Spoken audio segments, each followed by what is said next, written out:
Hi viewers, welcome to Politicos media. Nagarjuna సినీ నటుడు అక్కినేని నాగార్జునకు సంబంధించిన ఎన్కన్వెన్షన్ సెంటర్ తర్వాత హైడ్రా అధికారులు దేని మీద చర్యలు తీసుకోబోతున్నారు? ఎన్కన్వెన్షన్ సెంటర్ కూల్చివేతతో హైడ్రా ఈ చెరువుల ఆక్రమణని, నాల ఆక్రమణని సీరియస్గా తీసుకుంటుందన్న విషయం సమాజానికి తెలిసిపోయింది. అయితే ఇందులో భాగంగా ఏదైతే ఎన్కన్వెన్షన్ సెంటర్ దానిపైన కేసు వేయడం, దాన్ని కూల్చివేత వరకు ఎవరైతే ముఖ్య పాత్ర పోషించారో ప్రస్తుతం మనం వార్తలు ఉన్నాం. జనం కోసం ఎన్జిఓ అధ్యక్షుడు కసిరెడ్డి భాస్కర్ రెడ్డి గారితో మనం ఉన్నాం. నమస్తే సార్. ప్రస్తుతం ఈ కసిరెడ్డి భాస్కర్ రెడ్డి గారు మళ్ళీ హైడ్రా కమిషనర్ రంగనాథ్ గారిని కలిసి నల్లగండ్ల పెద్ద చెరువుకు సంబంధించి నిర్మాణాలు అక్రమంగా జరుగుతున్నాయి, ఈ చెరువు పరిధిలో ఈ ఫుల్ ట్యాంక్ లెవెల్ జోన్లో చెరువును కూడిపేస్తూ కూడా ఇక్కడ నిర్మాణాలు చేపడుతున్నారని చెప్పేసి అని మళ్ళీ హైడ్రా కమిషనర్ రంగనాథ్ గారికి ఫిర్యాదు చేయడం జరిగింది. ఇప్పుడు ప్రస్తుతం మనం ఏదైతే ఈ కసిరెడ్డి భాస్కర్ రెడ్డి గారు కంప్లైంట్ చేశారో ఆ ప్రస్తుతం అదే స్థలంలో, అదే ప్లేస్లో ఉన్నాం మనం. ఇక్కడ ఏదైతే అపర్ణ సంస్థకు సంబంధించినటువంటి కన్స్ట్రక్షన్స్ ఇక్కడ జరుగున్నాయి. ఇక్కడ దీన్ని కంప్లీట్గా ఈ అలుగుబారే ప్లేస్ను కూడా కబ్జా చేసేసి ఈ ప్రాంతంలో పూర్తిగా ఈ రోడ్డును కూడా వేసి ఇక్కడ నిర్మాణాలు చేపడుతున్నారని చెప్పేసి అని భాస్కర్ రెడ్డి గారు రంగనాథ్ దృష్టికి తీసుకెళ్ళడం జరిగింది. దీనిపై తప్పకుండా చర్యలు తీసుకుంటామని హైడ్రా కమిషనర్ రంగనాథ్ వారికి తెలియజేయడం జరిగింది. ప్రస్తుతం మనం దీని గురించి మనం ఫీల్డ్ విజిట్ చేయడానికి మనం ఎవరైతే కంప్లైంట్ చేస్తారో భాస్కర్ రెడ్డి గారితో ఉన్నాం. నమస్తే సార్. ఇది ప్రస్తుతం మీరు ఏదైతే హైడ్రా కమిషనర్ను రీసెంట్గా కలిసారు కదా, కలిసిన తర్వాత మీరు ఏదైతే ఫస్ట్ అనుకున్నారో ఎన్కన్వెన్షన్ సెంటర్ కూల్చేత అందులో మీరు విజయవంతం అయ్యారు, మీరు సక్సెస్ అయిపోయారు. ఇప్పుడు మీరు మళ్ళీ తాజాగా ఈ నల్లగండ్ల పెద్ద చెరువు అక్రమ నిర్మాణాలకు సంబంధించి కంప్లైంట్ చేశారు. అసలు ఇక్కడికి మనం ఇక్కడ ఫీల్డ్లో విజిట్లో ఉన్నాం కాబట్టి మీరు మా పొలిటికల్ వ్యూవర్స్ కూడా మీరు క్లియర్గా చెప్పొచ్చు అసలు ఏం జరిగింది. నల్లగండ్ల పెద్ద చెరువులో ఉన్నాం మనం, ఇక్కడ ఏం జరుగుతుంది? ఈ చెరువులను కాపాడే ఉద్దేశంతో మా జనం కోసం స్వచ్ఛంద సంస్థ చేస్తున్న పోరాటంలో మీ పొలిటికోస్ టీవీ కూడా ఈ విధంగా చెరువులను కాపాడాలి, చెరువులను కాపాడడం వల్ల పర్యావరణం కాపాడబడుతుంది, హైదరాబాద్ నగర ప్రజలకు మంచి జరుగుతుందనే ఏదైతే ఉద్దేశంతో మీరు ముందుకొచ్చిరో మీ టీవీ ఛానల్ యాజమాన్యానికి స్వాగతం పలుకుతూ, ఈ నల్లగండ్ల పెద్ద చెరువు 89 ఎకరాలు ప్రభుత్వ రికార్డుల ప్రకారం ఉంది. ఈ 89 ఎకరాలు ప్రభుత్వ రికార్డుల ప్రకారం ఉన్న సందర్భంలో 2018లో ఇక్కడికి మేము వచ్చినప్పుడు 2018లో ఈ అపర్ణ సైబర్ లైఫ్ పేరు మీద ఇక్కడ ఏవైతే ఈ నిర్మాణాలు జరుగుతున్నాయో ఆ జరిగిన నిర్మాణాలన్నీ చెరువు పరివాహక ప్రాంతంలో ఉన్న రైతుల నుంచి కొనుగోలు చేసిన భూములు అవి. ఓకే. ఆ భూములు పక్కకు చెరువు నింపుతున్న సందర్భంలో మేము ప్రభుత్వానికి ఆ సమయంలో ఫిర్యాదు చేసినప్పుడు, అంటే ఇప్పుడు మీరు ఏదైతే అపార్ట్మెంట్ చూపిస్తారో ఇది చెరువును ఆనుకొని ఉన్న రైతుల భూములు. ఎస్. ఇప్పుడు అక్కడ కనిపిస్తున్న సైబర్ లైఫ్ ఏదైతే ఉన్నో ఈ అపార్ట్మెంట్లు, దాని పక్కకు ఏం చేశారంటే సుందరీకరణ అనే పేరు మీద ఆ పక్కకు భారీ ఎత్తున ప్రహరీని నిర్మించి లోపట బేసులు నిర్మించి అక్రమం. ఇది చెరువు భాగంలో ఎఫ్టిఎల్ ప్రాంతంలో సుందరీకరణ పేరు మీద పార్కును నిర్మించడమే అక్రమం, ఇల్లీగల్ యాక్టివిటీ అది. అయితే అప్పుడున్న ప్రభుత్వం, తెరాస ప్రభుత్వం, కేటీ రామారావు గారికి నేను శిల్పకళా వేదికలోనే చెప్పిన ఈ విషయాన్ని. 2018లో ఆయనకు చెప్పినప్పుడు నేను ఆయనకు చెప్పిన స్వయంగా ఒక కార్యక్రమంలో అక్కడ కలిసినప్పుడు కేటీ రామారావు గారితో నేను స్వయంగా మాట్లాడిన ఆ సందర్భంలో, ఏంది కేటీఆర్ గారు ఈ విధంగా జరుగుతుంది, అక్కడంతా మీ పేరు చెప్తున్నారు, అరే మన హయాంలో అలా జరగకూడదే, అలా ఎలా జరుగుతుంది, నేను చూస్తా అన్నాడు, మూసుకొని పోయిండు. కానీ ఎలాంటి చర్యలు తీసుకోలేదు. అయితే ప్రతి చెరువు ఈరోజు ప్రభుత్వం చెప్తుంది, దాంతోపాటు హైడ్రా చెప్తుంది, ప్రభుత్వ రంగ సంస్థలు ఏవేవైతే ఉన్నాయో సంస్థలు, ఇరిగేషన్ కానీ వీళ్ళందరూ ఏం చెప్తున్నారు అని అంటే, ప్రభుత్వం ఏవైతే జీవోల ప్రకారం సుందరీకరణకు ఇచ్చినందుకు వాళ్ళు ఆ విధంగా చేసుకోవచ్చు అంటారు. అయితే అందులో క్లియర్గా గత ఈ 2024 సంవత్సరంలో ఏఈ ఇరిగేషన్ నాగరాజు గారు ఒక స్టేట్మెంట్ ఇచ్చారు. ఇప్పుడు సుందరీకరణ కోసం పర్మిషన్ ఇస్తే ఒక నీళ్లు జాలువారే ప్రాంతంలో కాంక్రీట్ కట్టడాలు నిషేధం. ఇప్పుడు సుందరీకరణ పేరు చెప్పేసి ఇప్పుడు ఈ తొవ్వని ఇట్లా తొవ్వేసి రూట్ వేసి ఈ కాంక్రీట్ కట్టడాలు చేసేస్తే చెరువు యొక్క దాని అది దెబ్బతిన్నదంటారా? ఇక్కడ ఒక విషయం మనం గమనించాలి. ముసుగు సుందరీకరణ కానీ ఇక్కడ చెరువు పక్కకున్న చెరువు లోపట, చెరువు పక్కన కాదు, చెరువు లోపట పట్టా భూములు ఉంటాయండి. వీటిని ఏక్ ఫసల్ భూములు అంటారు. ఈ రైతులు ఏం చేస్తారంటే వీటిని ఎప్పటికైనా మేము దీన్ని ఏం చేయలేము, ఇక్కడ రేట్లు పెరిగిపోయినాయి, కోట్ల రూపాయలు ఉన్నాయి, లక్షల్లో కొనుక్కుంటాడు వాడు. ఆ కొనుక్కున్న దాన్ని ఏం చేస్తాడంటే ఏ విధంగా ఒక కుట్ర, మీరు చూడండి ఎక్కడైనా సైబర్ లైఫ్, సైబర్ బ్రిడ్జ్ లేదా లేక్ బ్రిడ్జ్, లేక్ వ్యూ అనే పేర్లతోటే వస్తాడు అపర్ణ. ఆ వచ్చి ఆ పేర్లతో అక్కడికి వచ్చిన తర్వాత అక్కడున్న ఏదైతే తక్కువ రేటు తోటి రైతుల దగ్గర కొనుక్కున్న ఏవైతే భూములు ఉన్నాయో ఈ భూములలో చిన్న చిన్న చిన్న చిన్న చిన్న చిన్నగా గ్రీనరీ పేరు మీద, సుందరీకరణ పేరు మీద, అభివృద్ధి పేరు మీద ప్రభుత్వ పాలకులను లోబర్చుకొని ఆ వాటినన్నిటిని దాదాపు దాన్ని ఆ కొనుక్కున్న పక్క పొంటి దాదాపు నేను అనుకుంటా స్వయంగా ఇరిగేషన్ ఏఈఐ ఇచ్చాడు స్టేట్మెంట్, పేపర్ స్టేట్మెంట్ ఇచ్చాడు. 18 మీటర్లు లోపలికి చొచ్చుకొచ్చిండు. దాని అర్థం ఏంది అంటే అన్ని ఇర్రెగ్యులారిటీస్ అక్కడ ఉన్నాయని అర్థం. క్లియర్ గా ఇక్కడ ఇచ్చిండు చూడండి, ఇరిగేషన్ ఏఈ నీటిపారుదల శాఖ నాగరాజు స్టేట్మెంట్ ఇచ్చిండు. దీని తర్వాత ఇంకో విషయం క్లియర్ గా జిహెచ్ఎంసీ వాళ్ళు ఇరిగేషన్ కు కలెక్టర్, తహసీల్దార్ కు డిప్యూటీ కలెక్టర్ ఏం రాసిర్రు, చెరువును అపర్ణ సైబర్ లైఫ్ అతను ఎంక్రోచ్మెంట్ చేసిండు, ఇల్లీగల్ యాక్టివిటీ చేసిండని రిపోర్ట్ కూడా ఇచ్చిండు, మాకు ఆర్టీఐలు ఇచ్చింది ఇది. అయితే దీనికి అర్థమవుతుంది ఏంది, ఆ చుట్టుముట్టు ఏం కనిపించకుండా చెట్లు పెట్టడం, లోపల జరిగిన ఏదైతే అక్రమం ఉందో బయటకు కనిపించకుండా చేయడం, అధికారులను మేనేజ్ చేసుకోవడం, ఆ తర్వాత 89 ఎకరాలు దాంతో పాటు పక్కకున్న బఫర్ జోను, ఎఫ్టీఎలు ఇదంతా ఎంక్రోచ్ చేసి వాడు ఏం చేసిండంటే 50-60 ఎఫ్టీఎల్ పిల్లర్స్ను ఒక 20 మీటర్లు లోపలికి తీసుకొచ్చి పాతేసిండు. అంటే 20 మీటర్లు అంటే సార్ దాదాపు కొన్ని ఎకరాలు అవుతుంది స్థలం అది. నేను అనుకుంటా ఇక్కడ రైతులు కొన్న భూములన్నీ చెరువుల భూములు కొన్నాడు, ఏక్ ఫసల్ భూములన్నీ కొనేసిండు. ఇక్కడ కొనేసి దీన్ని సైబర్ లైఫ్ పేరు పెట్టుకున్నాడు, ముచ్చటగా దాని పేరు అందంగా సైబర్ లైఫ్ పేరు మీద పెట్టుకుండు. ఇక్కడున్న ఈ అపార్ట్మెంట్లు, ఈ పక్కకున్న కార్మికులు, వాడి కార్మికులు పనిచేసేది ఇది ఉన్నది కదా, ఈ కార్మికులు పనిచేసేది, ఈ కార్మికులు పనిచేసేది ఏదైతుందో అది ఆడ అలుగు ఉంటుంది, అలుగు నీళ్లు పోయే ఏరియాను మొత్తం చూడండి స్ట్రక్చర్స్ అన్ని ఎట్లా చేసిండు.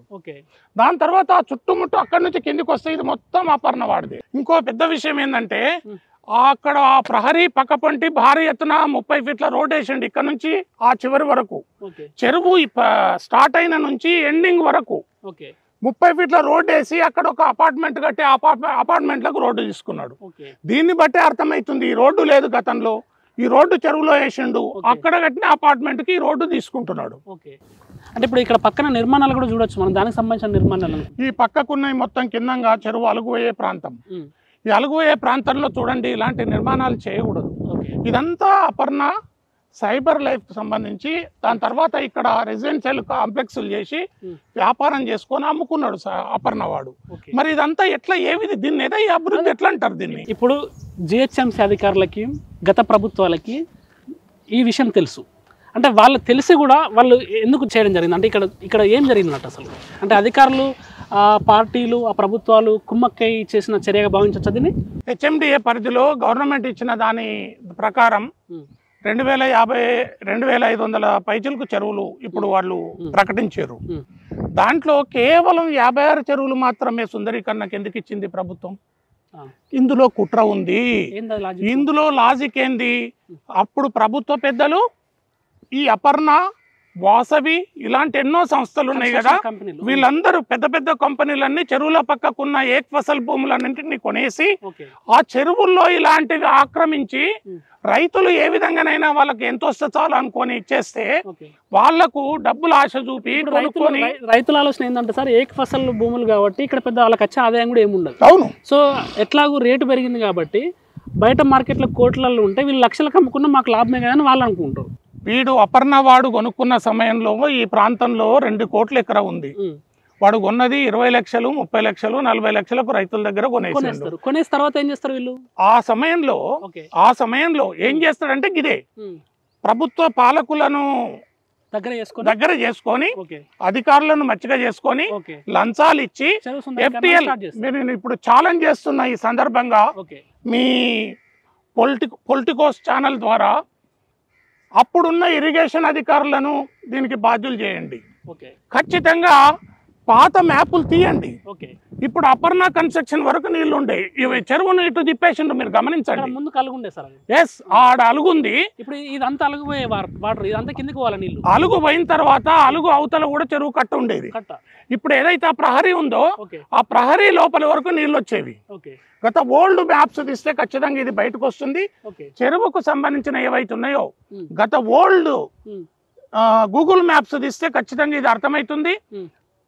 ఏదైతే పేద రైతులకు సంబంధించిన చెరువులో ఉన్న భూములను వాళ్ళను మభ్యపెట్టి మోసగించి తక్కువ రేటు కొనుక్కొని ఈ విధమైన ఆకాశ హార్మ్యాలు కట్టడం అనేది దాంట్లోనే ఒక కుట్ర ఉంది. ఇక్కడ కస్టమర్ల గురించి కూడా సార్, ఇప్పుడు మనం ఆక్రమణదారులు కబ్జాదారుల గురించి మనం మాట్లాడుతున్నాం.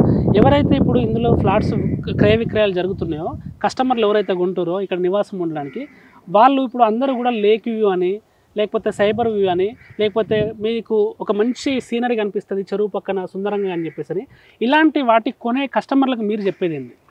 ఇప్పుడు ఈ సైబర్ లైఫ్లో కొన్న వాళ్ళు ఐటీ ఎంప్లాయీస్ ఉంటారు చాలా మంది. అందులో ఉన్న వాళ్ళు అందులో ఉన్న వాళ్ళకు కూడా ఈ విషయం తెలుసు. మేము ఛాయ్ తాగితే, మేము బాల్కనీ నుంచి ఇట్లా కాఫీ కప్పు పెట్టుకొని ఛాయ్ తాగితే మాకు మంచిగా ఫోటో రావాలి, మాకు వ్యూ మంచిగా ఉండాలి, అటు గ్రీనరీ మంచిగా ఉండాలి, ఇటు మాకు ఇమేజెస్ ఫోటోలు తీసుకుంటే దాంట్లో సీనరీస్ మంచిగా పడాలి అనే ఒక మెంటాలిటీతో చాలామంది ఈ లేక్ వ్యూలల్లో ఇలాంటి సీనరీస్లల్లో ఎక్కువ ఫ్లాట్స్ అపార్ట్మెంట్స్ తీసుకోవడం జరుగుతుంది. వాళ్ళకి మీరు ఏం చెప్తారు? ఇది వాస్తవం. అందులో కొనుక్కునేవాడు వాళ్ళందరూ కోటిన్నర 2 కోట్లు పెట్టి కొనుక్కునే వాళ్ళందరూ సామాన్య మధ్యతరగతి వాళ్ళు కొనుక్కోరు. అందరూ సాఫ్ట్వేర్ ఎంప్లాయీస్, ఐటీ ఎంప్లాయీస్ మాత్రమే కొనుక్కుంటారు. వాళ్ళకి ఈ విషయం తెలుసు. ఆ సైబర్ లైఫ్ పేరు మీద అక్కడికి వచ్చి చెరువును చూస్తారు, కానీ వాళ్ళ ఆనందాన్ని వాళ్ళే చూసుకుంటున్నారు. కానీ ఇక్కడ జరుగుతున్న ధ్వంసం, చెరువు ధ్వంసం వాళ్ళకు కూడా కనిపించాలా. ఈ వాళ్ళు విద్యావంతులు. ఈ సందర్భంగా నేను వాళ్ళకి ఇచ్చే పిలిపేందంటే, బయటికి రండి, ఈ చెరువు కబ్జాను మీరు వెలుగులోకి తీసుకురండి.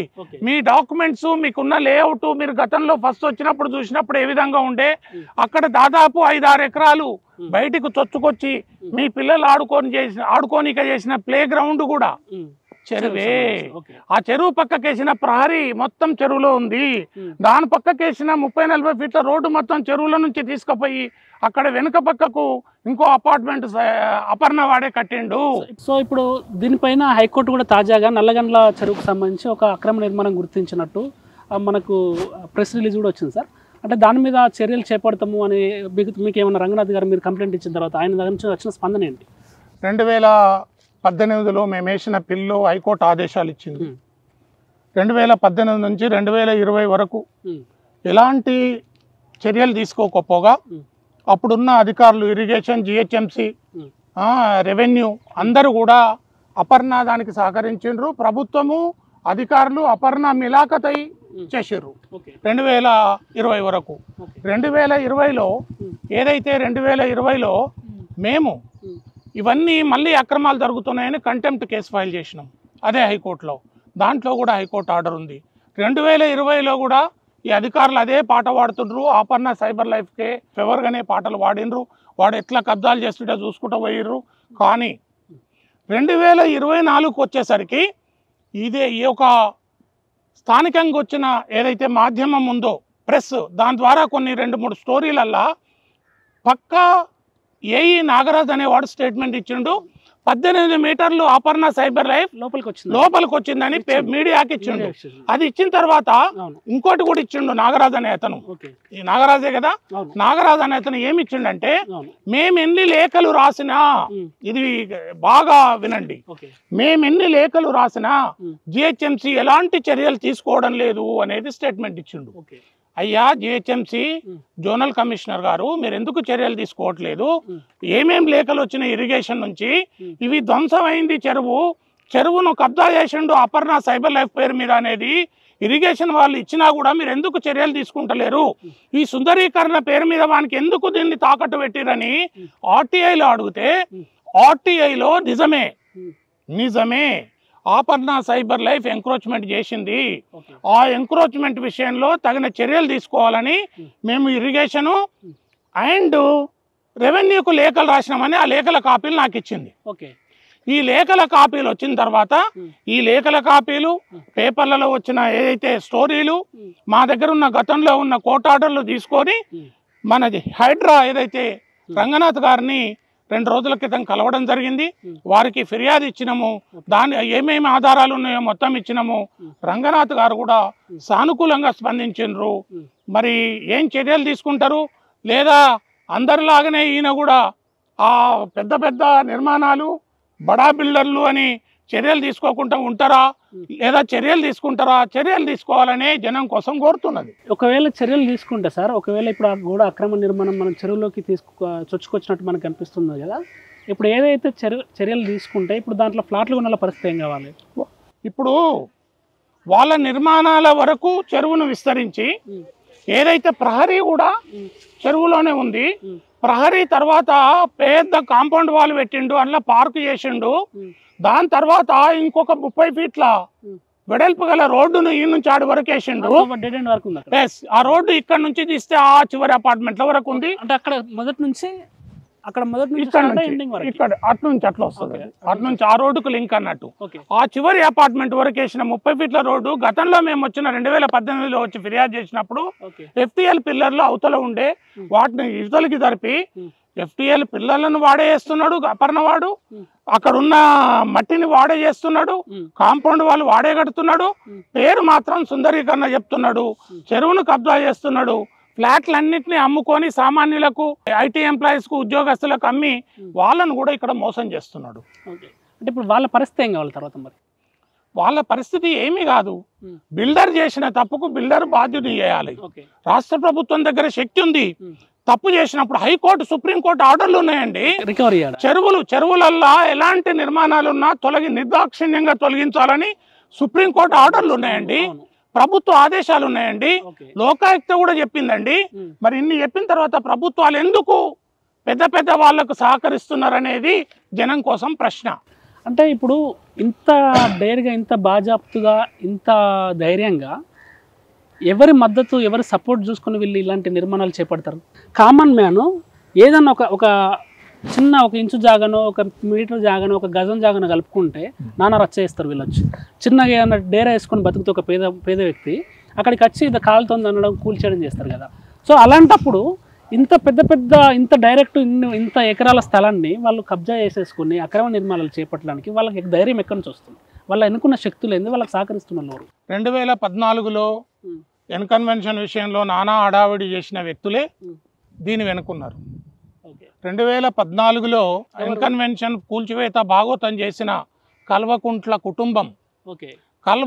కుటుంబం దీని వెనుక కల్వకుంట్ల తారక రామారావు హస్తం ఉంది. అపర్ణ ఎక్కడ వాడితోటి మిలాఖత్ అయ్యి అభివృద్ధి పేరు మీద, సుందరీకరణ పేరు మీద చెరువులను నాశనం చేసి కోట్ల రూపాయలు ప్రభుత్వ ధనాన్ని, ప్రజాధనాన్ని ఇక్కడ పెట్టి చూడండి. అక్కడ మత్స్యకారులు ఆ నీళ్లు చూడండి ఎట్లున్నది. ఈ చెరువు ఎంత సుందరమైందంటే ఇక్కడ మత్స్యకారులు ఉపాధిని కూడా ఇక్కడ దాదాపు కోల్పోయిన పరిస్థితి.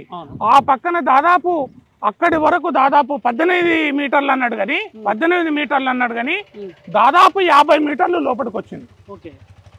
అపర్ణ సైబర్ లైఫ్ నిజంగానే చరిత్ర చిత్తశుద్ధితో తీస్తే 50 మీటర్ల లోపలికి వచ్చింది. ఇంకో విషయం చెప్తా. 2014 నుంచి తెలంగాణ ప్రభుత్వం వచ్చిన తర్వాత ఆ ప్రభుత్వం ఉన్న 2 టర్ములు 10 సంవత్సరాలు 24 వరకు NGOల మీద ఒక రకంగా ఒకవైపు కేసులు పెడుతూ NGOలను ఇలా ప్రశ్నించిన NGOలను వేధించి, ఇప్పుడు మీరు దీని మీద ప్రశ్నించినప్పుడు మీరు ఏమన్నా థ్రెటన్స్ ఫేస్ చేశారా? గతంలో ఇదే అపర్ణ సైబర్ లైఫ్ కి సంబంధించి ఎన్క్రోచ్మెంట్ అవుతుందని ఇక్కడ ఒక మీడియా కానీ మేము రికార్డింగ్ ఫోటోలు తీసుకోవడానికి వస్తే మీరు కేసు వేస్తే ఏమవుతుంది, మాకు మీరు ఏం చేయగలుగుతారు మాకని అదే అపర్ణ సంస్థకు సంబంధించిన ఉద్యోగి మా దగ్గరకు వచ్చి బెదిరించే విధంగా మేము హైకోర్టును కూడా మేనేజ్ చేస్తామనే విధంగా అతను అన్నాడు. కానీ మాకు ఈరోజు కనిపిస్తుంది 2018లో మేము కేసు ఫైల్ చేస్తే ఒక్కసారి బెంచ్ మీదకి వచ్చింది. 2018 నుంచి 2024 వరకు. దాని తర్వాత మా కేసులన్నీ క్లోజ్ అయిపోయినాయి. కానీ అపర్ణకు సంబంధించిన కేసులు మాత్రం హైకోర్టులో ఎందుకు? అంత కెపాసిటీ ఏంది? అతను అంత అధికారం అంతా ఏ విధంగా దుర్వినియోగం చేస్తున్నాడు, ఏ విధంగా కోర్టును మేనేజ్ చేస్తున్నాడు. హైకోర్టులో మా బెంచ్ మీదకి మా పిల్ నెంబర్ 15 2018 ఎందుకు రావట్లేదు? ఇదంతా హైకోర్టులో ఉన్న కొందరు అవినీతి పరులతోటి దీన్ని మేనేజ్ చేసుకుంటూ అన్ని చెరువులను చెరబట్టిండు ఈ అపర్ణ సంస్థ అనేది ఇక్కడ స్పష్టమవుతుంది. మేము ఆ విషయంలో కొట్లాడుతూనే ఉన్నాము. ఈ విషయం మా కొట్లాట నిజమని రోజు నిరూపితమైంది. సాక్ష్యము ఇరిగేషను ఏఈ ఇచ్చిన ఏదైతే రిపోర్టు 18 మీటర్లు సొంచుకొచ్చిండు యువతలకి అన్నాడు కదా, మేము చెప్తున్నాము 50 మీటర్లు యువతలకు వచ్చిండు. 50 మీటర్లతో పాటు చెరువు చుట్టుముట్టు మొత్తం ఆక్రమణలు, ఇల్లీగల్ యాక్టివిటీస్, మొత్తం అక్రమ నిర్మాణాలు, ఫ్లో పోయే ఏరియాలో ఏదైతే అలుగు అంటాం కదా, గొలుసు కట్టను కూడా ధ్వంసం చేసి గొలుసు కట్టల మీద కూడా నిర్మాణాలు చేసేది. ఇక్కడ ఇప్పుడు ఈ చెరువు ఉంది కదా సార్, ఈ చెరువు ఏదైతుందో ఈ అలుగు ఎక్కడికి వాడుతుండే మీకు ఏమైనా ఐడియా ఉందా? ఈ అలుగు ఇక్కడ నుంచి ఈ కింద నుంచి నల్లగండ్ల మీద నుంచి కింది చెరువులకు పోయేది. చాకలికుంట, గోపి చెరువు, దానిపైన ఉన్న చెరువు, ఈ చెరువులని గోపి చెరువు, చాకలికుంట, దీని లింకు చెరువులు, గొలుసు కట్టులు, ఇవి ఈ లింకు మొత్తం పోయింది. అసలు ఈ నల్లగండ్ల దీని మీద చెరువు కట్ట దగ్గర నిర్మాణాలు లింకులన్నీ నాశనం చేసిండు. ఇక్కడ గమనించండి, ఆ నిర్మాణం లింకు మీదనే ఉంది, గొలుసు కట్టు లింకే. ఇప్పుడు ఆ బ్లూ కలర్ షెడ్ వాటర్ పోయే దాని మీదనే ఉంది. పర్మనెంట్ స్ట్రక్చర్స్ చేసిండు, రోడ్ వేసిండు, ఏ కూడదు కదా. ఇప్పుడు ఆ బ్లూ ఉన్నది లింకు మీదనే ఉంది, గొలుసు కట్టు మీద నీళ్లు పోయే దారిలో ఆ విధంగా నిర్మాణం చేయొచ్చా? దీనికి సెట్ బ్యాక్ ఉంటుంది. కింద 9 మీటర్స్ వదలాలి. ఏడు వదిలేండి, మీకు ఏడ కనిపిస్తుంది 9 మీటర్స్? ఒకసారి చూడండి, కట్టనింత వెడల్పు చేయకూడదు. ఇది కూడా చట్ట విరుద్ధం. ఇది కేవలం ఇది కుట్రలో భాగమే. ఇది కూడా అదే సార్. ఇప్పుడు నార్మల్ గా ఒక కట్ట మీద తవ్వుందంటే ఒక మనిషి ఎంతనో, లేకపోతే ఒక చిన్న అభివృద్ధి పేరు మీద, సుందరీకరణ పేరు మీద ఈ విధమైన ఈ రాతి కట్టడాలు ఈ విధంగా చేసి, ఈ రాతి కట్టడాలు ఇంత ఎందుకు? ఇప్పుడు చూడండి, ఈ సైడ్ మొత్తం 30 ఫీట్లు అక్కడ ఉన్న స్ట్రక్చర్స్ మొత్తం ఎంత ఉంటుంది సార్? ఇది ఎంత లేదన్నా ఒక 60 ఫీట్లు అవుతుంది. 15-20 ఫీట్ల కంటే ఎక్కువ ఉండకూడదు. ఎందుకు ఇంత వెడల్పై 60 ఫీట్లు ఒక చెరువు మీద ఎందుకు సార్? నేనే అదే చెప్తున్నా కదా, పక్కకున్న వీళ్ళు ఏది టార్గెట్ చెరువు కట్ట, అక్కడ ఉన్న నీళ్లు, ఆ సుందరమైన ప్రదేశాన్ని వాడుకొని వీడు చేసే వ్యాపారం కోసం ఈ చెరువులను సర్వనాశనం చేస్తున్నాడు, భ్రష్టు పట్టిస్తున్నాడు. ఈ ఏదైతే ప్రభుత్వము పాలసీలో కూడా తప్పుంది. ఒక ప్రభుత్వం వచ్చిన తర్వాత సుందరీకరణ పేరు మీద చెరువులను గతంలో ఎవడైతే అక్కడ కబ్జాలు చేసిన వానికి మళ్ళీ ఎందుకు ఇవ్వాలి? స్వచ్ఛంద సంస్థలకు ఇవ్వాలి, నిస్వార్థంగా పనిచేసే వాళ్ళకి ఇవ్వాలి, పర్యావరణవేత్తలకు ఇవ్వాలి, ఎన్జిఓలకు ఇవ్వాలి. మరి ప్రభుత్వ డబ్బే పెట్టి ఇప్పుడు కార్పొరేట్లకు ఇస్తే ఏమవుతుందంటే సార్, కార్పొరేట్లు వాళ్ళు ఏం చేస్తున్నారు అంటే చెప్పింది ఒకటి, పైన చేసింది ఒకటి. ఇప్పుడు మీరు అన్నట్టు ఎగ్జాక్ట్ ఇదే మనకు ప్రాక్టికల్ ఎగ్జాంపుల్. ఇక్కడ మనం ఏదైతే కట్టం మీద ఉన్నామో ఇది నిజానికి 10 ఫీట్ల కన్నా ఎక్కువ అవసరం లేదు. చెరువు మీద ఎవరు వస్తారు సార్? వస్తాయి సేద తీరడానికి కానీ, లేకపోతే జాలర్లు కానీ, మత్స్యకారులు కానీ వచ్చి వాళ్ళ పని చేసుకుంటారు. ఇప్పుడు వాళ్ళకి ఇవ్వడం ద్వారా వాళ్ళు ఏంటంటే దీనికి ఒకటి సుందరీకరణ అనే పేరు పెట్టి దీన్ని బిజినెస్ కార్యకలాపాలకు వాడుకున్నట్టు మనకు క్లియర్ స్పష్టం. ఇప్పుడు 89 నుంచి దీని బఫర్ జోన్ FTL అంతా కలిపితే 120 ఎకరాలు వస్తుంది. 120 ఎకరాలు ఉండాల్సిన ఈ నల్లగండ్ల పెద్ద చెరువు ఈ రోజు ఒక మడుగు కుంటలాగా చేసేసి కుంటలాగా అయింది. సుందరంగా ఉండాల్సిన తటాకము ఇప్పుడు చూడండి, ఈ నీళ్ళని చూపించి ఆ ఆకాశ హర్మ్యాలు ఉన్నాయి కదా, అక్కడ చూపించండి బాస్, అక్కడ ఆ ఆకాశ హర్మ్యాలు ఉన్నాయి కదా, ఆ అమెరికాలో ఉన్న డాలర్లలో అమ్మేసుకుంటాడు వాడు. ఇప్పుడు ఈ నీళ్లు అది అక్కడ మంచి అందంగా వీడియో ఫోటోలు తీస్తాడు. వాని బ్రోచర్ కూడా చూడండి, సైబర్ లైఫ్ అని పెడతాడు. సైబర్ లైఫ్ అంటే ఇప్పుడు మీరు ఏదైతే సైబర్ లైఫ్, లేక్ వ్యూస్ అని మనం అనుకుంటున్నామో వాళ్ళు ఎన్నుకున్న స్ట్రాటజీ అంటే ఇదేనా సార్? మొత్తం టోటల్ స్ట్రాటజీ ఇదే. ఇదేంటి అంటే చెరువుల ఫోటోలు పెట్టాలి, ఫోటోలు బ్రౌచర్లు పెట్టాలి, వాటర్ నీరు, తర్వాత ప్రకృతి, దాని తర్వాత సుందరంగా ఉండవు అంటే ఒక మంచి గాలి వస్తుందని, అక్కడ మొక్కలు ఉంటే నీళ్లు ఉంటే ఒక మంచి గాలి వస్తుందని ఈ అమెరికాలో ఉండే ఈ సాఫ్ట్వేర్ ఎంప్లాయీస్ ఉన్నారు కదా, వాళ్ళు అక్కడి నుంచి చూస్తారు వీడియోలలో, అరే చాలా చక్కగా ఉంది, బ్రహ్మాండ, ఇది చూడండి. మనకేమనిపిస్తుంది? మనకు కూడా పోయి అందులో నివసించాలనిపిస్తుంది. ఇప్పుడు మనకు కేవలం నల్లగండ్ల లేకే కదా, అరే దుర్మార్గుడా, దుష్టుడా, నీ అంత కిరాతకుడు ఎవడు లేడురా, వ్యాపారం చేసుకోనికే పేద ప్రజల యొక్క ఈ నల్లగండ్ల చెరువును సర్వనాశనం చేసినవురా, నువ్వు పాడైపోతావురా అని అంటున్నారు నల్లగండ్ల ప్రజలు. ఈ విధమైన శాపనార్థాలు పెడుతుండే రోజు. అది కొన్నలకి కూడా శాపాలు కలుగుతాయి కదా. ఈ శాపం ఖచ్చితంగా తలుగుతుందిగా. మొన్న 10 ఏళ్ళు వాని రాజ్యం నడిచింది, ఇప్పుడు ప్రజల రాజ్యం అంటుండ్రు కదా, ప్రజాపాలన అంటుండ్రు కదా. రేవంత్ రెడ్డి గారు చర్యలు తీసుకో. హైడ్రా రంగనాథ్ గారు ఒక్కసారి వచ్చి ఇక్కడ చూడండి, ఫీల్డ్ విజిట్ చేయండి. గతంలో ఉన్న దొంగ రిపోర్ట్లను పక్కకు పెట్టి వాస్తవాలు ఏమున్నాయి బయటకు తీసుకురండి. మా జనం కోసం 2018 నుంచి ఈ పోరాటం ఈ చెరువు మీద చేస్తుంది. ఖచ్చితంగా ఈ చెరువును అపర్ణ సైబర్ లైఫ్ పేరు మీద కబ్జా చేసిండ్రు. వాళ్ళను కటకటాల వెనుకకి పంపించి నల్లగండ్ల ప్రజలు ఏదైతే ఈ అందమైన చెరువు అక్కడ చూడండి ఎట్లున్నది, అక్కడ చూడ మత్స్యకారులు చెరువులో ఎట్లా పోతున్నారు. ఇంకా అది తటాకాన్ని సుందరీకరణ చేసి ఆ పక్క ఈ పక్క ఎట్లుందో ఆ పక్క కూడా చివరి వరకు ఎంక్రోచ్మెంట్ అయింది. ఏదైతే వాని సంబంధించిన ఏదైతే దానికి ఒక కాంప్లెక్స్ కు చెరువు లోపల నుంచి రోడ్డు వేసిండు, దాన్ని కూడా గమనించండి. పూర్తి స్థాయిలో న్యాయ విచారణ జరగాలి, సమగ్ర విచారణ జరగాలి. దొంగ రిపోర్టుల కంటే ముందు గూగుల్ చిత్రాలతోటి ఈ చెరువు మ్యాపులు తీయాలి. గతంలో నీతి నిజాయితున్న అధికారులు ఈ యొక్క ఎఫ్టిఎల్ మ్యాప్లు, పాత ఎఫ్టిఎల్ మ్యాప్లు తీసి వీడు ఎక్కడెక్కడైతే చెరువు ధ్వంసం చేసిర్రో దాన్ని పునరుద్ధరించాలని జనం కోసం ఈ సందర్భంగా డిమాండ్ చేస్తున్నది. యాక్చువల్గా ఏంటంటే సార్, ఇప్పుడు సుందరీకరణ అని చెప్పేసి వాళ్ళు ఇంత మంచి పెద్ద పెద్ద చెట్లు పెడుతున్నారు, మీరేమో కబ్జా అని అంటారు.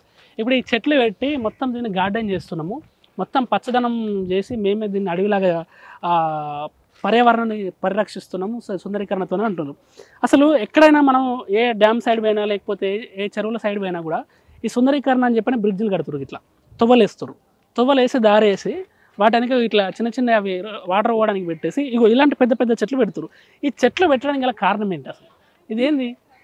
పర్యావరణము మేము కాపాడుతున్నాము, సుందరీకరణ మేము చేస్తున్నాము అని చెప్తూ ఇంత భారీ వృక్షాలను ఇది చూడండి. ఇది నేను అనుకుంటా ఇది నేను ఒక 2-3 ఏళ్ళు మొక్క ఇది ఒకటి. ఇది దీన్ని తెచ్చి ఈ చెరువు చుట్టూ పెట్టి వాడు చేసిన అక్రమాలు కనిపించకుండా చేసుకోవడం కోసం మాత్రమే ఇది.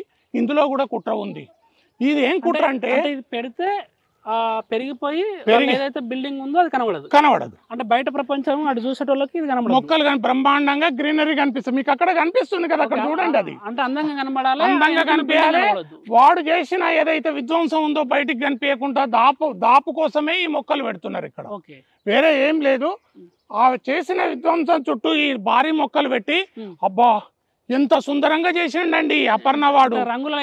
వీడు అనవసరంగా ఈ ఎన్జిఓ వీనికి ఎక్కడ పని లేదు, దీన్ని కబ్జా చేసిండంటే అక్కడ చూడు వాడు ఎంత మంచిగా చెట్లు పెట్టిండు. ఇది అనడం కోసం వాడు చేసే కుట్రలో భాగమే ఇంత భారీ వృక్షాలను తెచ్చి ఇప్పుడు పెడుతున్నాడు. సరే, ఇది తొవ్వ ఉంది కదా, ఇప్పుడు దాదాపు ఇది ఎన్ని ఫీట్లు ఉండొచ్చు? మనకు 30 ఫీట్లు ఉంటుందా, 40 ఫీట్లు ఉంటుందా? 50 ఫీట్లు ఉంటుంది. 50 ఫీట్లు ఉంటుంది. ఇప్పుడు 50 ఫీట్ల తొవ్వ, ఇది చెరువు కదా సార్. ఈ చెరువును ఇప్పుడు కూడుపుతో ఇది కట్టినట్టు కనబడుతుందా, లేకపోతే ఇది నిజంగా తొవ్వ ఉండేనా? ఇక్కడ ఏం చెరువు లేదండి, కట్ట ఉండే ఒకటి. దీన్ని ఏం చేసిర్రు అంటే దీన్ని 50-60 ఫీట్లు వెడల్పు చేసి దీన్ని రోడ్డుగా వేసిండ్రు. ఈ రోడ్డు ఇది ఈ కట్ట చివరి నుంచి చెరువు ఆ చివరి వరకు ఈ రోడ్డు వేసిండ్రు. అంటే చెరువులనే రోడ్ వేసారు? చెరువులే రోడ్డు ఇది. ఈ రోడ్డు వేసింది చెరువే. ఈ గుండు నీళ్ళల్లో మునిగేది. ఈ గుండు నీళ్ళల్లో మునిగేది. మీరు అర్థం చేసుకోండి క్లియర్ గా. ఇది చెరువులోనే ఉండే గుండు ఇది. ఇది చెరువులో ఉన్న గుండు. ఇదంతా అలుగు ప్రాంతమా? అది అలుగు ప్రాంతం. ఇదంతా అలుగు ప్రాంతం. అలుగుకు ఈ విధమైన ఏదైతే ఇర్రెగ్యులారిటీస్ ఇదంతా నిర్మాణాలు చేయొద్దు. నీళ్లు పోయే పరివాహక నీళ్లు పోయేటట్టు ఏడుంది వాడి కింద. ఆ నీళ్లు పోయేటట్టు కింద పైప్ వేసిండు, మీదంగా మొత్తం స్ట్రక్చర్ చేసేసుకో. ఈ ఉంది కదా ఇగో పి, ఇది ఎవడేసిండు? అపర్ణ వాడేసిండు. అంటే రూట్ వాడు చెప్తుండు అక్కడ ఏదో పి. ఇప్పుడు మనం ఇది ఏదైతే నల్లగండ్ల పెద్ద చెరువు అనుకుంటున్నామో ఇది అలుగుబారు, అంటే మత్తడి ఇక్కడ నుంచి మత్తడి దునుకుతుంది అన్నట్టు. అంటే ఈ అలుగుబారి ఏదైతే ఈ దాదాపు 89 ఎకరాల విస్తీర్ణంలో ఉన్న ఈ నల్లగండ్ల పెద్ద చెరువు నుంచి ఈ చెరువు నీళ్ళు అంటే కాలం మంచిగా అయినప్పుడు, వర్షాలు మంచిగా పడ్డప్పుడు, మనకు హైదరాబాద్ నగరంలో ఇలాంటి వర్షాలు పడ్డప్పుడు, భారీ వర్షాలు పడ్డప్పుడు వరద నీరు ఏదైతే రోడ్ల మీదకి రాకుండా అప్పుడు నిజాం నవాబు కాలం నుంచే మనకి ఇక్కడ గొలుసుకట్టు చెరువులు అనేవి ఉండేవి. దాదాపు ఇలాంటి చెరువులు మనకి హైదరాబాద్ చుట్టుపక్కల దాదాపు ఎన్ని ఉండే సార్? హైదరాబాద్ సరౌండింగ్స్లో మనకు ఇలా 1300 చెరువులు. ఓకే. మొత్తము హెచ్ఎండిఏ పరిధిలో ఇప్పుడు వాళ్ళు చూపిస్తున్నాయి 2500. ఓకే. దాదాపు ఒక 1200 చెరువులు కనుమరుగైపోయినాయి ఇప్పుడు. ఓకే. అంటే ఇలాంటి చెరువులు ఏవైతే ఉన్నాయో ఇప్పుడు మనం మత్తడి దునికి ఏరియా అంటే అలుగుబారే ఏరియాలు ఉన్నాం. ఇక్కడ నుంచి ఈ వాటర్ ఏవైతే ఈ వరద నీళ్ళు ఉన్నాయో లేకపోతే చెరువు నీళ్ళు ఉన్నాయో ఇక్కడ నుంచి అటు మీరు చూడవచ్చు ఇట్లా మత్తడి దునికి అంటే ఇట్లా అలుగుబారి ఏదైతే గొలుసుకట్టు చెరువులు ఉంటాయో అక్కడికి వెళ్ళి ఇవి వివిధ చెరువుల నుంచి వెళ్ళి అటు హిమాయత్ సాగర్ అటు గండిపేట ఆ చెరువులో కలిసే పరిస్థితి ఉంటుండే. కానీ ప్రస్తుతం ఇలా ఎక్కడికక్కడ అక్రమ నిర్మాణాలు చేపట్టి ఎక్కడికక్కడ పైపులు వేసి చిన్న చిన్న పైప్ లైన్లు వేసి ఎక్కడికక్కడ చెరువును స్థలాలని కబ్జా చేసేసి అక్కడ నుంచి తొవ్వలు అంటే రూట్లు మార్గాలు వేసి తొవ్వలు చేసి 40-40 ఫీట్లు 50-50 ఫీట్లు చెరువును ముందుకు జరుపుకుంటూ కూడిపేస్తూ ముందుకు కుంచుకుంటూ తీసుకొస్తున్న పరిస్థితి మనం చూస్తున్నాం. ఈ విషయం మీద మనం మాట్లాడడానికే ఫీల్డ్ విజిట్కి వచ్చినాం. ఏదైతే ఈ అంశం మీద కేసు వేసారో కసిరెడ్డి భాస్కర్ రెడ్డి గారితో మనం ఉన్నాం. చెప్పండి సార్, ఇక్కడ నుంచి మనకు అలుగు ఎట్లా పడుతుండే? ఇది ఒక్క విషయం ఇక్కడ మీరు చూడండి, మామూలుగా అన్పడ్గాడు ఏం తెలియనోడు ఇక్కడ వచ్చి నిలబడ్డా అర్థమవుతుంది. చెరువు కట్ట నీళ్ళు ఎక్కడికి ఉన్నాయి? నీళ్లు కింది వరకు ఉన్నాయి. చెరువు కట్టకు కింది వరకు నీళ్లు ఉన్నాయి. అలుగు కిందికి ఎందుకు వచ్చింది? దీన్ని అర్థం చేసుకోండి. దీని చాలా ఇంపార్టెంట్. ఇరిగేషన్ విషయంలో తెలిసిన వాడు ఇక్కడ ఇరిగేషన్ నార్త్ ట్యాంక్ డివిజన్ ఏం పీకింది? ఇంత అక్రమము, ఇంత ధ్వంసము. చెరువు కట్ట నీకు అట్లా కనిపిస్తుంది, చెరువు కిందికి నీళ్లు ఉన్నాయి, ఈ అలుగు ఇక్కడ ఉంటే దీని అర్థం ఏంది? ఒకసారి అర్థం చేసుకోండి మీరు. అంటే చెరువులో నీళ్లు ఉండొద్దని అలుగును డౌన్ చేసారు. Number 1 point. ఇక్కడ ఒక జరిగిన అక్రమం, కట్టకు మధ్య వరకు నీళ్లు నిలిచేటట్టుగా ఈ అలుగు ఉండాలా. ఈ సందర్భంగా నేను ఒకటే పిలిపిస్తున్నా, అర్జెంట్ గా హైడ్రా కమిషనర్ వచ్చి ఈ అలుగులో నిలబడి పరిశీలించాలి. ఈ అలుగు ఈ నిర్మాణమే కుట్రతో కూడుకుంది. చెరువు కట్ట కింది భాగంలో అలుగు ఎట్లుంటది? అవును, అలుగు ఎప్పుడైనా మధ్యలో వరకు ఉంటుంది, నిండిన తర్వాత అవతలపోతుంది. చెరువు కట్ట నిండిన తర్వాత అలుగు దూకుతుంది. ఇది అలుగు ఎట్లా దూకాలి? చెరువు కట్ట నిండిన తర్వాత నీళ్లు ఖాళీ చేసే ప్రక్రియ అన్నట్టు. చెరువులో నీళ్లు నిలవకుండా ఓ కుట్రలో భాగంగా దీన్ని డెవలప్ చేసిర్రు, సిమెంట్ వేసిర్రు, దీనికి అంతా ఏమంటారు, దీన్ని స్మూత్ గా చేసిర్రు. నీళ్లు ప్రవహిస్తున్నాయి, వెళ్ళిపోతున్నాయి. ఈ లెవెల్లో చెరువుల నీళ్లు ఉండాల. ఈ లెవెల్లో చెరువుల నీళ్లు ఉంటే చెరువులో నిండుకుండగా నీళ్లు ఉంటాయి. ఈ లెవెల్లో నీరు ఉంటే మొత్తం అపన్నాలకు నీళ్లు పోతాయి. ఇదంతా కుట్రలో భాగం. దాంతో పాటు ఈ చెరువు ఏదైతే అలుగు ఈ ప్రాంతం ఉందో, ఈ అలుగు వెళ్ళేటప్పుడు దానికి అడ్డం ఎలాంటి నిర్మాణాలు చేయొద్దు. ఆ పక్కన చూడండి మొత్తం నిర్మాణాలే, అది కూడా అపన్నానే. వాడు అలుగును ధ్వంసం చేసిండు, అలుగు పరివాహం గొలుసు కట్టును ధ్వంసం చేసిండు, చెరువును ధ్వంసం చేసిండు, FTL బఫర్ జోన్ను ధ్వంసం చేసిండు. ఈ గుడి నిండుతుండే, ఈ గుడి వరకు నీళ్లు ఉంటుండే, ఈ గుడి వరకు నీళ్లు ఉంటుండే. ఆ నల్లపోచమ్మ రాసిందా అక్కడి వరకు నీళ్ళు వస్తుండే. మరి ఈ రోజు ఎందుకు ఇట్లా అయింది చెరువు? ఇప్పుడు ఇట్లా గని కొట్టినట్టు కొట్టిన తర్వాత నీళ్ళు ఎక్కడ ఉంటాయి? ఇది డౌన్ చేసి అలుగు చేసిరండి. ఇది అలుగు ఎప్పుడు కూడా ఆ కట్టలో కనీసం ఆ చెరువు కెపాసిటీని బట్టి అలుగు ఉంటది. ఇంత డౌన్ లోకి అలుగు ఉండదు. నేను మా ఊళ్ళల్లో మా కుంటల చెరువులు ఎన్నో ఉన్నాయి, మా పొలాలలో కుంటల చెరువులు ఉంటాయి. ఆ చెరువు కింది భాగంలో ఉండి అలుగు ఇంకా కొంచెం పై భాగంలో ఉండి నీళ్ళు ఎక్కువగా నిండే విధంగా ఉంటది. ఇక్కడ స్పష్టత ఇక్కడ తీసుకోండి. అది చెరువు కట్ట కింది భాగం. చెరువు కట్ట కింది భాగం, చెరువు కట్ట అంత ఎత్తుంది. మరి నీళ్ళు ఎక్కడి వరకు ఉండాలి? పైకి నీళ్ళు ఎట్లా వస్తాయి? ఇది డౌన్ ఇట్లా ఉన్న తర్వాత పైకి నీళ్ళు ఎట్లా వస్తాయి? బయటకు పంపించే ప్రక్రియ. ఇందులో ఇరిగేషన్, GHMC, దాంతో పాటు ఆపరణ యాజమాన్యం, సైబర్ లైఫ్ కు సంబంధించి వీళ్ళందరూ కలిసి చేసిన ఈ క్రైమ్, నేను దీన్ని క్రైమ్ అనే అంట. ఒక చెరువును విధ్వంసం చేయడం అనేది మామూలు విషయం కాదు. 100 ఎకరాలలో ఈ చెరువులో నీళ్లు నిలబడితే చుట్టుముట్టు దాదాపు 10 కిలోమీటర్లు, 100 ఎకరాలలో నీళ్లు పడితే 10 కిలోమీటర్లు భూగర్భ జలాలు పెరుగుతాయి. అందుకని నేను అనేది ఏంటంటే ఇక్కడ క్లియర్ గా అర్థమవుతుంది, ఈ అలుగు నిర్మించడంలోనే కుట్ర ఉంది. చెరువులో నీళ్లు నిలవకుండా అలుగుని ఇక్కడ డౌన్ చేసిర్రు. ఈ అడ్డము ఏంది? చేపల కోసం పెట్టుకున్నారు. అది వాళ్ళకు కూడా తెలుసు కదా, అందరికీ తెలుసు. ఆ గుండ్లన్నీ నిండాలి. అక్కడ చూడండి, ఇక్కడ ఉన్న గుండ్లన్నీ నిండాలా? అవి నిండవు, ఆ గుండ్లకు సగం నీళ్లు రావాలా చెరువు అంటే. గుండ్లన్నీ ఎందుకు తేలిపోయినాయి? నీళ్ళు లేక క్లియర్ నీళ్లు ఇందులో లేవు. ఇప్పుడు ఇదొక మడుగు, ఒక కుంట అయింది. ఇది చెరువు కాదు, ఇది కుంట. కుంట లెక్క అయిపోయింది. దీన్ని చెరువును కుంటగా చేసిన కేటీఆర్ సంబంధించిన వ్యాపార భాగస్వాములు వీళ్ళందరూ. నేను ఇది డైరెక్ట్ చెప్తున్నా, ఎందుకంటే నేను కేటీఆర్ తోటి మాట్లాడినా. కేటీఆర్ వ్యాపార భాగస్వాములు, దీంట్లో కేటీఆర్ లబ్ధి పొందిండు. చెరువుల సుందరీకరణ మీద 56 చెరువులు సుందరీకరణకు ఇచ్చారు కదా, ఈ 56 చెరువులు సుందరీకరణకు దేనికైతే ఇచ్చిండ్రో ఆ 56 చెరువుల మీద ఫస్ట్ ఎంక్వైరీ వేయాలి. ఎంక్వైరీ వేసి దీంట్లో ఏమున్నది, ఏం మిలాఖత్ అయ్యిండ్రు, ఎవరున్నారు, ఎంత లబ్ధి ఎవరెవరు పొందిండ్రు, అధికారులు ఎందుకు అచేతనంగా ఉన్నారు, ఇదంతా పర్మిషన్స్ ఎట్లా ఇచ్చారు. ఒక చెరువు సుందరీకరణ పేరు మీద, సుందరీకరణ అనే బహానా మీద, ముసుగు మీద చెరువును భ్రష్టు పట్టించిండ్రు. అప్పర్ణ వాడు ఎక్కడుంటే అక్కడ చెరువుల పక్కనే ఆకాశ హర్మ్యాలు నిలబడి కోట్ల రూపాయలు సంపాదించి సాఫ్ట్వేర్ ఎంప్లాయీలను, ఐటీ ఎంప్లాయీలను, ఏదైతే విదేశాల్లో ఉన్న మన భారతీయులకు ఒక అభూత కల్పనలాగా చెరువులను చూపించి దీన్ని ధ్వంసం చేసి చెరువుల సుందరీకరణ కాదు, ఇది చెరువుల విధ్వంసం అని జనం కోసం తెలియజేస్తున్నది. సో ప్రస్తుతం ఇది పరిస్థితి. నల్లగండ్ల పెద్ద చెరువు దగ్గర మనం ఫీల్డ్ విజిట్కి వచ్చినాము. ఎవరైతే దీని మీద కేసు ఫైల్ చేశారో మనం వారితో ఇప్పటిదాకా ఇంటర్వ్యూ తీసుకున్నాము. సో కసిరెడ్డి భాస్కర్ రెడ్డి గారు ఏమంటున్నారంటే దీనికి పర్మిషన్లు ఎట్లా వచ్చినాయి, దీని వెనక అధికారులు ఎవరున్నారు, గత 10 ఏళ్లలో జరిగిన విధ్వంసం చరిత్ర మొత్తం బయటకు తీయాలా, దాని మీద ఇప్పుడు హైడ్రా కమిషనర్ రంగనాథ్ విచారణ చేపట్టాలా, ఏదైతే అక్రమ నిర్మాణాలు ఉన్నాయో వాటిని కూడా ధ్వంసం చేయాలా, వాటిని కూడా నీలమట్టం చేయాలని చెప్పేసి వాళ్ళు డిమాండ్ చేస్తున్న పరిస్థితి. ప్రస్తుతం ఇక్కడ ఉన్న మొత్తం వ్యూను మీరు క్లియర్గా చూడొచ్చు.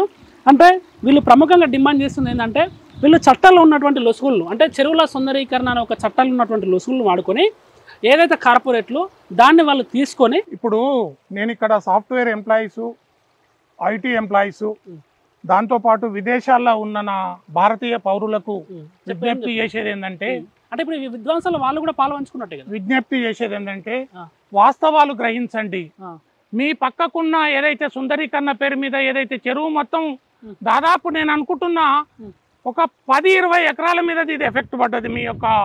మీరు అక్కడ కూర్చొని ఏందో అనుభవిస్తున్నారు కదా ఈ సుందరీకరణ, దీని కారణంగా ఒక 10 ఎకరాల మీద పడ్డది. వీడు ఛిద్రం చేసిండు, చెరువును పూర్తి స్థాయిలో విధ్వంసం చేసిండు. దీని మీద మీరు కూడా గొంతెత్తండి. ఈ చెరువును ఏ విధంగా ఛిద్రం చేసిండు అక్కడ చూడండి. ఇగో ఆ గుండ్లు, ఇవన్నీ నీళ్లు నిండాలా, అంత పైకి నీళ్ళు వచ్చే చెరువును ఇంత కిందికి అలుగును కిందికి చేసేచ్చు. కుట్రలో భాగంగా అన్ని వ్యవస్థలు, ఇరిగేషన్, జిహెచ్ఎంసి, టౌన్ ప్లానింగ్, దాంతో పాటు రెవెన్యూ, దాంతో పాటు హెచ్ఎండిఏ అందరూ బాధ్యులైనలా అధికారులను కటకటాల వెనక్కి పంపాలని జనం కోసం డిమాండ్ చేస్తున్నది. ఏదైతే చెరువు సుందరీకరణ అని చెప్పేసి అంటున్నారో ఆ చెరువు సుందరీకరణ కూడా ఇలాంటి కార్పొరేట్లకు కాకుండా స్వచ్ఛంద సంస్థలకు, అంటే జనం కోసం లాంటి కానీ, లేకపోతే పర్యావరణ హితం కోసం కానివ్వండి, ప్రజల కోసం పనిచేసే, నిస్వార్థంగా పనిచేసే స్వచ్ఛంద సంస్థలు ఏమైనా ఈ చెరువుల సుందరీకరణ బాధ్యతలు వారికి అప్పచెప్తే వాళ్ళు చెరువును బ్రహ్మాండంగా కాపాడుతారు. కానీ కార్పొరేట్లకు ఇస్తే ముందు ఒక ముసుగు పెట్టేసి చెరువు సుందరీకరణని అక్రమ కట్టడాలకు తెరలేపుతారని చెప్పేసి అని జనం కోసం అధ్యక్షులు కసిరెడ్డి భాస్కర్ రెడ్డి గారు చెప్తున్నారు. ఆయన వాళ్ళ ఎన్జిఓ తరఫున ఏం రిక్వెస్ట్ చేస్తున్నారంటే ఎవరైతే ఇలాంటి లేక్ వ్యూ అనే అపార్ట్మెంట్స్ అని ఉంటాయో, ఇలాంటి సుందరీకరణ అనే లేక్ వ్యూ అంటే మీకు సైడ్ వ్యూ బాగా వస్తాయని చెప్పేసి బ్రౌచర్లలో ఈ లేక్ వ్యూస్ అని చెప్పేసి అపార్ట్మెంట్లు మీకు అంటగడదామని చూస్తారో, ఆ అపార్ట్మెంట్లు కొనేవాళ్ళు మీరు ఒక్కసారి పర్యావరణం గురించి ఆలోచించండి. పర్యావరణం అంటే భవిష్యత్ తరాల గురించి ఆలోచించండి. ఇలాంటి లేక్ వ్యూ అనే అపార్ట్మెంట్లు మీరు కొంటే మీరు పర్యావరణానికి హాని చేస్తున్నట్టే. ఇలా ఈ పర్యావరణాన్ని ధ్వంసం చేసే కార్యక్రమంలో మీరు ఇలాంటి లేక్ వ్యూ అపార్ట్మెంట్లలో మీరు ఫ్లాట్లు కొంటే పర్యావరణ ధ్వంసంలో మీరు కూడా ఒక భాగస్వాములు అవుతున్నట్టే, భవిష్యత్ తరాలకు మీరు ఒక శిక్ష విధిస్తున్నట్టే. ఇవాళ రోడ్డు మీదకి వరద నీరు రావడానికి ఇలాంటి లేక్ వ్యూ అపార్ట్మెంట్లలో, ఇట్లా చెరువు పక్కన ఉన్నటువంటి అపార్ట్మెంట్లలో మీరు ఫ్లాట్లు కొనడం ద్వారానే ఆ చెరువులో నుంచి నీరు లోపలికి వెళ్ళి వరద నీరు చెరువులోకి వెళ్ళడానికి మార్గం లేక ఆ వరద నీరు రోడ్డు మీదకి వస్తుంది. ఫ్లాట్లు కొనాలనుకున్న వ్యక్తులారా మీరు దయచేసి ఇలాంటి లేక్ వ్యూ అపార్ట్మెంట్లలో ఫ్లాట్లు కొనొద్దని చెప్పేసి అని మనకు ఎన్జిఓ సంఘాలు విజ్ఞప్తి చేస్తున్న పరిస్థితి. ఇది ప్రస్తుతం ఇక్కడ ఉన్నటువంటి సీన్. సో దీని మీద హైడ్రా కమిషనర్ రంగనాథ్ గారు ఉన్నారో వాళ్ళు ఏం చర్యలు తీసుకుంటారు, దీనిపై వారి కార్యాచరణ ఎలా ఉండబోతుంది. తాజాగా కసిరెడ్డి భాస్కర్ రెడ్డి గారు వెళ్ళి దీని మీద కంప్లైంట్ చేయడం జరిగింది. వారు ఫీల్డ్ విజిట్కి వచ్చి ఇక్కడ విచారణ చేపడదామని వారితో హైడ్రా కమిషనర్ రంగనాథ్ గారు తెలియజేయడం జరిగిందని వారు చెప్పారు. సో దీనికి సంబంధించి మరిన్ని అప్డేట్స్ కోసం మీరు నిరంతరం ఫాలో అవుతుండండి పొలిటికోస్ మీడియా. నేను మీ Rajamahendra. Please subscribe to the channel and download the Politicos app from the links in the description.